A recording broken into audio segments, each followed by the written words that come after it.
नमस्कार, आप देख रहे हैं टीवी न्यूज़ वायरस और मैं हूं आशीष तिवारी।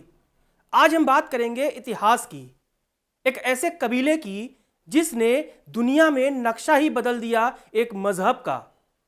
कोरोना काल में जिसने लोकप्रियता की ऐसी शिखर को छुआ है जिसे पाना किसी भी TV industry, film industry, web series के लिए बहुत मुश्किल है।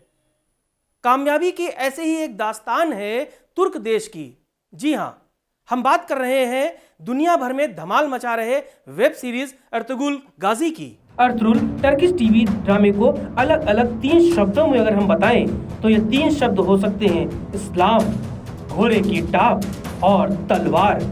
इसमें बताने की कोशिश की गई है कि अर्तुगरुल अल्लाह के बताए रास्ते पर चलता है और अपने लोगों को साथ लेकर इस्लाम को और अल्लाह की आज्ञा को पालन करने के लिए हर वो मुश्किल दौर से गुजरता है, नायक बनता है और खड़ा करता है एक ऐसा इतिहास जिसको देखकर आज लोग कहते हैं कि नायक हो तो ऐसा हो जिसमें हो वफादारी, ईमानदारी और सच्चाई के रास्ते पर चलने का जज्बा।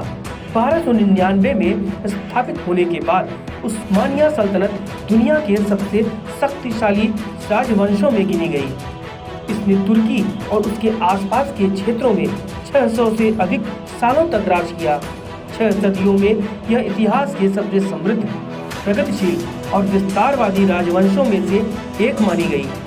उस्मानिया सल्तनत की स्थापना तो उस्मानी गाजी ने की थी, लेकिन माना जाता है कि इसकी बुनियाद उनके पिता अर्तुगरुल ने रखी थी।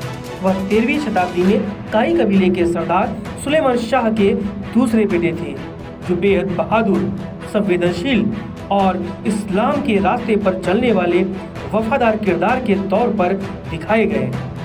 बंजारों की तरह एक से दूसरी जगह भटकने वाले कबीलों के लिए ये वो दौर था जो बहुत मुश्किल था। साजिशें थी, संघर्ष था और कबीलों पर एक दूसरे के राज करने का होड़ था। इसका फायदा दुश्मनों ने उठाया, कबीलों को आपस में लड़ाया, रिश्तेदारों को एक दूसरे का दुश्मन बना दिया और तमाम ऐसे घटनाओं को इस सीरियल में दिखाया गया है। देखकर आप रोमांच और गुस्से से भर जाएंगे, कहीं कहीं आप संवेदनशील भी हो जाएंगे, भावुक भी हो जाएंगे और कहीं कहीं किरदारों से आप इस कदर जुड़ जाते हैं कि आपको लगता है कि इस किरदार के मरने से कहानी खत्म हो गई। एक तरफ मंगोलों का आक्रमण, दूसरी तरफ ईसाई मुस्लिम धर्म युद्ध का संकट। इसके अलावा कई बार उन्हें स्थानीय अमीरों और सुल्तानों के संघर्ष को भी झेलना पड़ा है। 11वीं से 13वीं शताब्दी का यह समय भयानक धर्म युद्धों से भी भरा रहा। ईसाइयों और मुसलमानों में एक के बाद एक अनेक संघर्ष हुए। ईसाई यरूशलेम पर अपना कब्जा चाहते थे, जो कि मुसलमानों के अधीन था, और मुसलमान इस्तांबुल, कुस्तुनतुनिया को अपने साम्राज्य में मिलाना चाहते थे, जिस पर ईसाई धर्मावलंबियों बाजेंटाइन राजवंश का शासन था। पश्चिमी एशिया के इस भूखंड को दोनों धर्म के लोग अपनी अपनी पवित्र भूमि के रूप में देखते आए और उस पर पूरी तरह से काबिज होने की कोशिशों ने इतिहास के सबसे ज्यादा रक्त रंजित कर देने वाले इस घटनाक्रम को दिखाया। और मंगोलों से जान बचाते हुए काई कबीला मौजूदा इराक और ईरान के बीच भटकते हुए सीरिया के हलब में कैसे बसा और कैसे उसने अपने साम्राज्य को और अपने वजूद को आगे बढ़ाया, इस घटनाक्रम को इस धारावाहिक में बड़ी खूबसूरती से दिखाया गया है।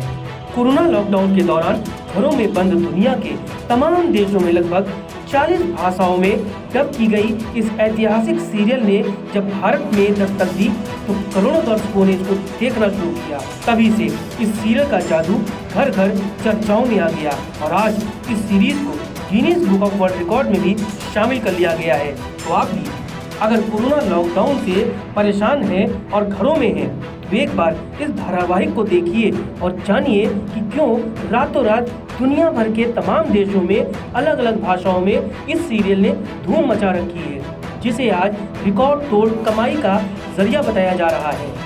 Bureau report, TV news virus.